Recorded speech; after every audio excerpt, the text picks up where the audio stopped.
সবাইকে আমন্ত্রণ দীপ্ত সংবাদে, সাথে আছি আমি নুজহাত রাহনুমা। সংসদ ভবনে চলছে সরকারি দলের সংসদীয় সভা।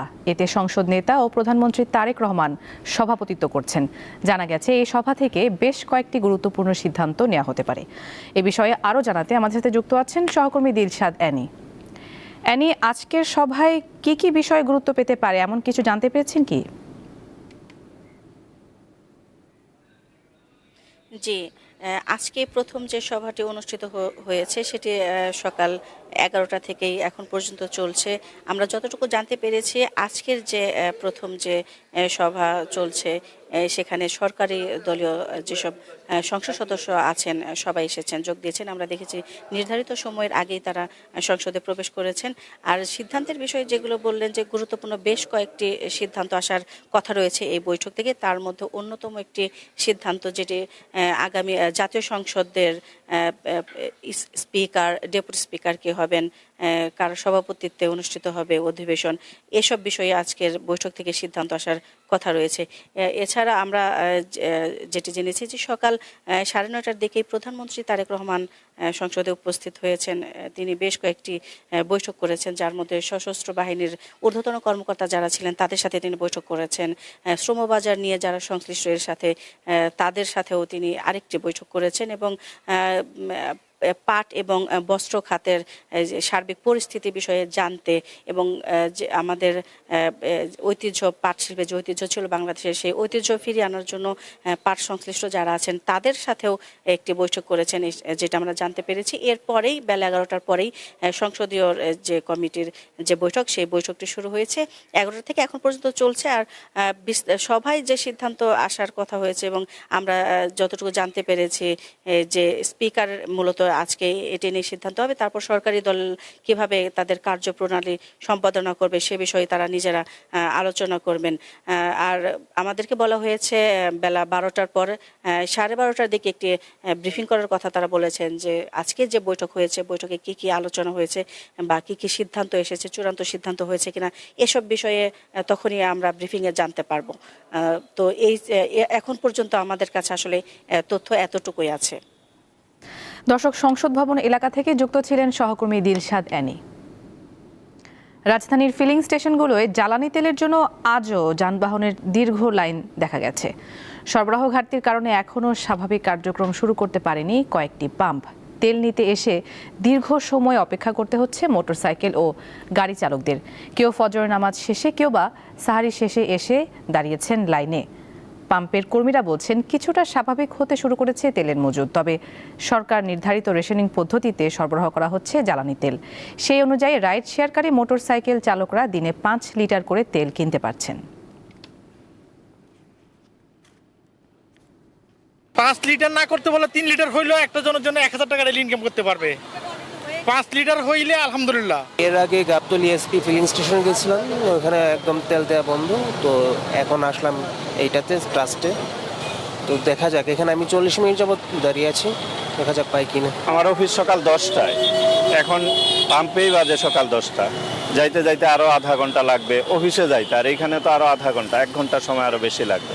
তো এটা আমার হচ্ছে, টাইম লস হচ্ছে, অফিসে জবাবদিহিতা বাড়তেছে। জ্বালানি তেলের সরবরাহ সংকটে অন্যান্য স্থানের মতো বিপাকে রয়েছেন টাঙ্গাইলের বাসিন্দারাও। এখানেও ফিলিং স্টেশনগুলোয় দীর্ঘ সারি রয়েছে। জেলার চিত্র জানাচ্ছেন সহকর্মী সুমন খান। বলছিলেন আমি এই মুহূর্তে রয়েছি যে ফিলিং স্টেশনে। তো সকাল থেকে আমি দেখছি যে একাধিক মোটরসাইকেল এবং কি বড় গাড়ির ভিড় ছিল। তো এখন আমার পিছনে দেখতে পাচ্ছেন যে মোটরসাইকেলের ভিড়। মধ্যপ্রাচ্যের যে জ্বালানি সংকট বিশ্বজুড়ে, তো বিশ্বজুড়ে যে জ্বালানি সংকট, সেই সংকট মোকাবেলায় প্রভাব পড়েছে টাঙ্গাইল জেলাতেও, 12টি উপজেলাতে। তো উত্তরবঙ্গের যে প্রবেশদ্বার রোড রয়েছে, 22টি থেকে 23টি জেলার গাড়ি চলাচল করে। সেই গাড়ি চলাচলের চালকদের সাথে আমি কথা বলেছি, তারা বৃষ্টির উপরে ডিজেল পাচ্ছে না। এর পাশাপাশি আপনাকে আরেকটি তথ্য আমি জানিয়ে রাখি যে নির্মাণ সামগ্রীর যে কাজ চলমান থাকে, বিভিন্ন বালির গাড়ি এবং কাঠের গাড়ি, তারাও সঠিকভাবে ডিজেল পাচ্ছে না। আরেকটি তথ্য আপনাকে জানিয়ে রাখি, টাঙ্গাইলের সকাল থেকে যে চিত্র আমি দেখেছি পেট্রোল পাম্পগুলোতে, তো 200 টাকার উপরে বাইকারদের তেল দেওয়া হচ্ছে না, এবং কি অনেক বাইকারদের তেল থাকা সত্ত্বেও তারা তেল নিচ্ছে। তো আপনাকে আরেকটি তথ্য জানিয়ে রাখি, উত্তরবঙ্গের যে প্রবেশদ্বারের যে চালকরা, তাদের সাথে আমি কথা বলেছি। তারা যে বিষয়টি জানিয়েছেন যে সামনে ঈদ, তো এই ঈদ পার্বণ বিষয়ে যে বিষয়গুলো রয়েছে, উত্তরবঙ্গে ঢাকা থেকে উত্তরবঙ্গে যে গাড়িগুলো চলবে, জ্বালানি ঠিকমতো না পেলে তো তারা কিভাবে উত্তরবঙ্গের সাধারণ যাত্রীদের ঈদ কর্মঠ মানুষকে সেবা দেবে, সেই বিষয়ে তারা সংকট দেখছে। এবং পাশাপাশি সরকারকে আহ্বান জানিয়েছেন যে দ্রুতই জানি এই জ্বালানি সংকট সমাধান হয়। তো এই ছিল আমার কাছে টাঙ্গাইল থেকে সর্বশেষ তথ্য। পরবর্তী প্রসঙ্গ, টানা দ্বিতীয় দিনের মতো স্বর্ণের দাম বাড়ালো বাংলাদেশ জুয়েলার্স সমিতি বাজুস। এবার ভরিতে ২,০০০ টাকার বেশি বাড়িয়ে ২২ ক্যারেটের এক ভরি স্বর্ণের দাম ২,৭০,৪৩০ টাকা নির্ধারণ করেছে সংগঠনটি। বুধবার এক বিজ্ঞপ্তিতে এ তথ্য জানিয়েছে বাজুস। নতুন এই দাম সকাল ১০টা থেকেই কার্যকর হয়েছে।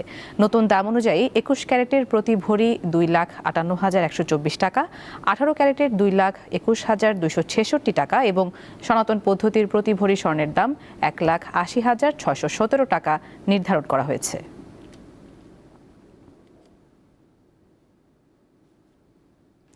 এবারে আন্তর্জাতিক প্রসঙ্গ। ইসরায়েল ও যুক্তরাষ্ট্রের যৌথ বাহিনী গত ১১ দিনে কমপক্ষে ১০,০০০ বেসামরিক স্থানে বোমা হামলা চালিয়েছে এবং ১,৩০০ জনেরও বেশি বেসামরিক মানুষকে হত্যা করেছে বলে দাবি করেছে ইরান। তেহরানের গভর্নর জানান, যুক্তরাষ্ট্র ও ইসরায়েলের হামলায় আবাসিক এলাকা এবং শহরের গুরুত্বপূর্ণ সরকারি অবকাঠামোগুলো লক্ষ্যবস্তু করা হচ্ছে।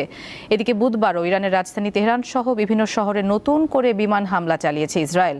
জবাবে ইসরায়েলের বিভিন্ন শহর এবং মধ্যপ্রাচ্যে মার্কিন সামরিক স্থাপনা লক্ষ্য করে ৩৭ দফা হামলা চালিয়েছে আইআরজিসি। ইসরায়েলের হাইফা, তেল আবিব ও জেরুজালেমে নতুন প্রজন্মের হাইপারসনিক ক্ষেপণাস্ত্র ব্যবহার করে কয়েক স্তরের হামলার দাবি জানিয়েছে ইরান। ইরানের সঙ্গে যুদ্ধে এখন পর্যন্ত প্রায় ১৫০ জন মার্কিন সেনা আহত হয়েছে বলে জানিয়েছে বার্তা সংস্থা রয়টার্স। এই যুদ্ধে ইতোমধ্যে ৮ মার্কিন সেনা নিহত হয়েছেন।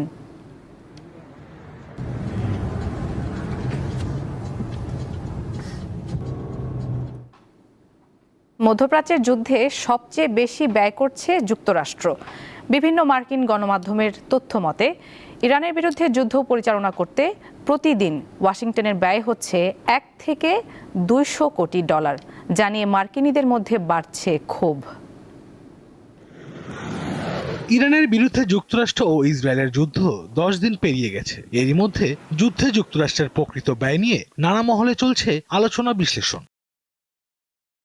যুক্তরাষ্ট্রের প্রতিরক্ষা দপ্তর এখনো খরচের হিসাব প্রকাশ করেনি, তবে বিভিন্ন আন্তর্জাতিক গণমাধ্যম বলছে ইরান যুদ্ধে প্রতিদিন যুক্তরাষ্ট্রকে গড়ে গুনতে হচ্ছে ১০০ থেকে ২০০ কোটি ডলার।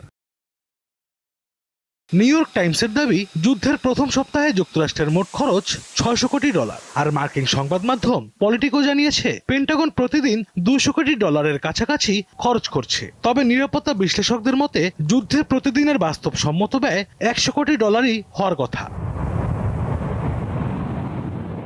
বিপুল এই অর্থ ব্যয়ের অন্যতম কারণ যুক্তরাষ্ট্রের আধুনিক অস্ত্র ও প্রতিরক্ষা ব্যবস্থা। ইরানি হামলার প্রতিহত করতে মার্কিন সেনারা যে মিসাইল ব্যবহার করছে তার প্রতিটির দামই কয়েক মিলিয়ন ডলার। পাশাপাশি মধ্যপ্রাচ্যে মোতায়েন করা শতাধিক যুদ্ধবিমান, নজরদারি বিমান, জ্বালানি ট্যাঙ্কার ও একাধিক বিমানবাহী রণতরীর পরিচালনাতেও বিপুল অর্থ ব্যয় হচ্ছে ট্রাম্পের।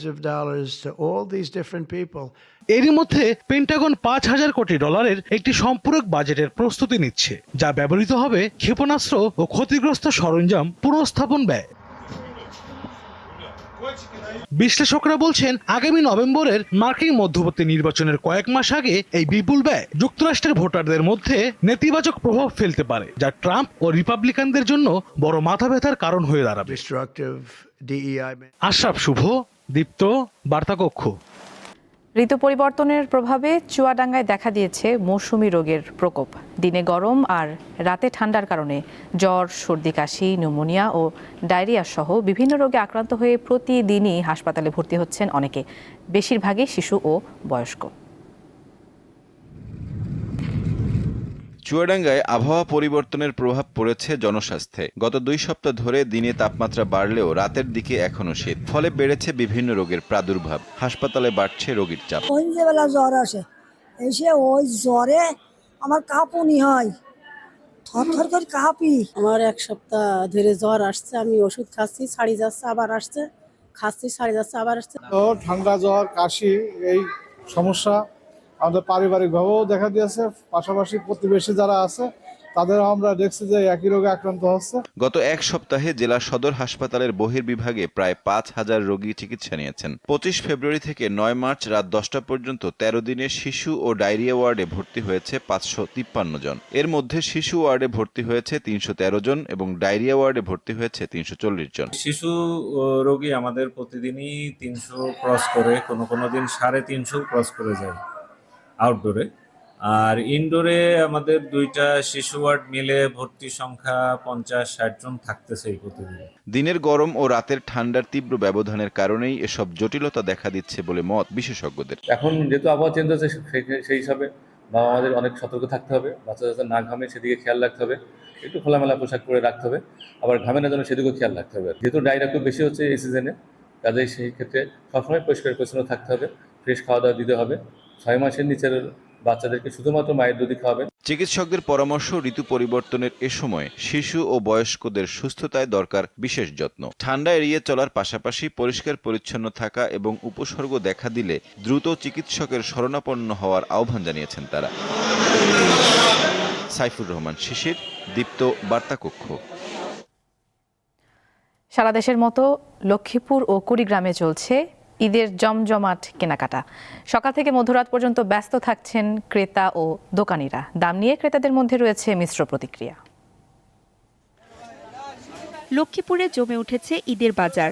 বিপণী বিতানগুলোতে সকাল থেকে গভীর রাত পর্যন্ত চলে বেচাকেনা।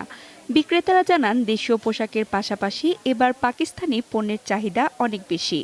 পাকিস্তানি লোন সহ কাজের মধ্যে ভ্যারাইটিস রকমের নতুন নতুন থ্রি-পিস এবার ঈদের সবচাইতে বেশি আকর্ষণীয়। দেশীয় তৈরি কাতান, জামদানি, সুতি ও পাকিস্তানি থ্রি-পিস সহ বিভিন্ন ধরনের শাড়ি ও থ্রি-পিস ক্রেতাদের আকর্ষণ বেশি। জর্জেট আছে, সুতি, ভালো গর্জিয়াস কাজ করাগুলো আছে। আমরা কাস্টমারের ক্রয় ক্ষমতার মধ্যে সাধ্যের মধ্যে বিক্রি করি। মার্কেটগুলোতে অপরাধ কর্মকাণ্ড নিয়ন্ত্রণে সিসিটিভির আওতায় আনা হয়েছে বলে জানায় পুলিশ সুপার। এখন এই রোজা ঈদ কেন্দ্র করে বিভিন্ন ধরনের যে জুয়ার হাট বসে, মাদকের এবং হচ্ছে যদি অস্ত্র কিংবা অবৈধ কোনো কিছু যদি তথ্য থাকে, লোকজন আমাদেরকে যেন গোপন একটু তথ্য দেয়। আর পাশাপাশি আরেকটা জিনিস হচ্ছে, আমরা চাই হচ্ছে আমাদের থানা থেকে সবাই ফ্রিলি জনগণ সরাসরি হচ্ছে থানার সুবিধা পাক। কুড়িগ্রামেও জমে উঠেছে ঈদের কেনাকাটা। সকাল থেকে মধ্যরাত পর্যন্ত চলছে বেচা বিক্রি। পরিবার পরিজন নিয়ে ক্রেতারা এক দোকান থেকে যাচ্ছেন অন্য দোকানে। আপাতত অনেক হিউজ পরিমাণ কালেকশন আছে, পছন্দও হয়, কিন্তু দামটা হাতের নাগালের ঊর্ধ্বে চলে গেছে, যেটা সহনশীল না। ঈদের কেনাকাটা করতে আসছি, গতবারের চেয়ে এবার দাম একটু বেশি মনে হচ্ছে। তবে যেহেতু ঈদ বাচ্চাদের আশেপাশে প্রতিবেশীদের দিতে হবে, তার জন্য ঈদের কেনাকাটা নিজের জন্য এখনো কেনাকাটা করতে পারিনি। পোশাকের পাশাপাশি কসমেটিক্স ও জুতার দোকানেও চলছে জমজমাট বেচাকেনা। সামনের কয়েকদিন বেচাকেনা আরও বাড়বে বলে প্রত্যাশা ব্যবসায়ীদের। সঞ্জিদা স্নিগ্ধা, দীপ্ত বার্তা কক্ষ। আসন্ন ঈদুল ফিতরকে সামনে রেখে নতুন পোশাক তৈরিতে ব্যস্ত নওগাঁর দর্জিরা। নতুন পোশাক যথাসময়ে ক্রেতার হাতে পৌঁছে দিতে দিন রাত কাজ করছেন তারা। ঈদকে সামনে রেখে সেলাই মেশিনের শব্দে মুখর নওগাঁর দর্জি দোকানগুলো। বাহারি নকশার কাপড় বানাতে সেখানে ভিড় করছে অনেকেই। গ্রাহকের রুচি আর পছন্দের সাথে তাল মিলিয়ে পোশাক তৈরিতে ব্যস্ত কারিগররা। নওগাঁয় অন্য বছরের তুলনায় এবার কাজের অর্ডার অনেক বেশি। ঈদ আসলে আমাদের রাত জেগে আরো কাজ করতে হয়, বা সামনের ঈদ আসতে দেরি আছে, অথবা আমাদের কাজের চাপ প্রচুর পরিমাণ বেশি। তবে আশা করা যায় আরো কাজ বেশি হবে ইনশাল্লাহ। তো রোজার প্রথম থেকে কাজের গতিটা আরো বেশি।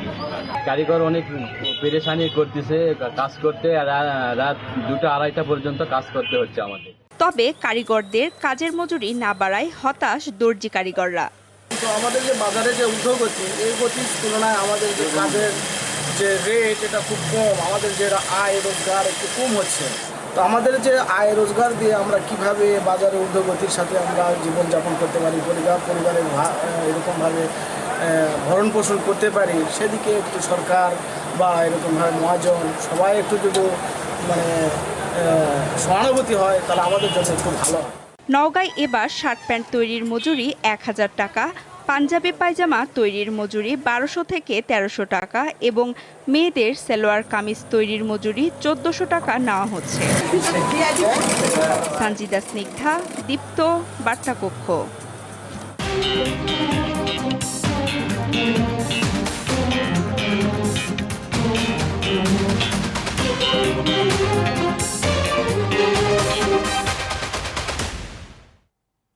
এবারে খেলার খবর। 3 ম্যাচ সিরিজের প্রথম ওয়ানডেতে আজ বাংলাদেশের মুখোমুখি হচ্ছে পাকিস্তান। মিরপুরের হোম অফ ক্রিকেটে খেলা শুরু দুপুর 2:15টায়। এই সিরিজ দিয়ে একদিনের ক্রিকেট বিশ্বকাপের প্রস্তুতি শুরু করতে চায় স্বাগতিকরা। পাক্কা 5 মাসের বিরতি শেষে আরেকটি ওয়ানডে সিরিজ খেলতে নামছে বাংলাদেশ। মাঝে টি-20 বিশ্বকাপ নিয়ে হয়েছে কত সব ঘটনা। সামনে একদিনের বিশ্ব আসরের প্রস্তুতি। মূল টুর্নামেন্ট খেলতে হলে থাকতে হবে সেরা 8-এ। তাই হাতে থাকা 22 ম্যাচের 15টি জিততে হবে ভালোভাবে। পরিসংখ্যান বলছে শেষ 3 সিরিজে একবারও 50 ওভার পুরোপুরি খেলতে পারেননি ব্যাটাররা। তবে এসবকে পাত্তা দিচ্ছেন না অধিনায়ক মেহেদী হাসান মিরাজ। ব্যাটসম্যানদেরকে বেশি রেসপন্সিবিলিটি নিতে হবে এবং আমার কাছে মনে হয় যে আমরা প্ল্যানিং করছি। অবশ্যই টিমের যেটা বেস্ট কম্বিনেশন হয় সেটাই আমরা চেষ্টা করছি এবং সেটাই আমরা করব, কারণ এন্ড অফ দ্য ডে আমাদের রেজাল্টটা খুব ইম্পর্টেন্ট। কারণ যেহেতু আমাদের সামনে ওডিআই ওয়ার্ল্ড কাপ, আমাদের র্যাঙ্কিংটাও খুবই ইম্পর্টেন্ট। আমার কাছে মনে হয় যে পারফরমেন্সটা খুবই ইম্পর্টেন্ট প্রত্যেকটা প্লেয়ারের জন্য এবং চ্যালেঞ্জটা খুব ইম্পর্টেন্ট। তারুণ্য নির্ভর এক দল নিয়েই বাংলাদেশ সফরে এসেছে পাকিস্তান। দলের একাধিক সিনিয়র ক্রিকেটারদের পরিবর্তে উদীয়মান নতুন 6 প্রতিভাকে বাজিয়ে দেখার লক্ষ্য সফরকারীদের। একই সাথে 11 বছর পর বাংলাদেশের বিপক্ষে দ্বিপাক্ষিক ওয়ানডে সিরিজ খেলতে এসেছে ম্যান ইন গ্রিনরা। সেবার বাংলা ওয়াশের কথা এখনো ভোলেননি তারা। এই সিরিজে নতুনদের সুযোগ করে দেওয়াটাই আমাদের লক্ষ্য। ঘরের মাঠে যে কোনো দলই শক্তিশালী, বাংলাদেশও তাই। আমরা এইসব নিয়ে ভাবছি না। মাঠের পারফরমেন্স বিচারে দুদলই অনেকটা সমানে সমান হলেও পরিসংখ্যান বিচারে 39 ওয়ানডেতে পাকিস্তানের জয় 34টি, বাংলাদেশের 5টি। মোহাম্মদ হাসিব, দীপ্ত স্পোর্টস, ঢাকা। দর্শক, এই ছিল এখনকার মতো। পরবর্তী সংবাদ দুপুর 2টায় দেখার আমন্ত্রণ। এছাড়া তথ্য ও বিনোদনের আরও খবর পেতে চোখ রাখুন দীপ্তর ডিজিটাল প্ল্যাটফর্মগুলোতে। ধন্যবাদ।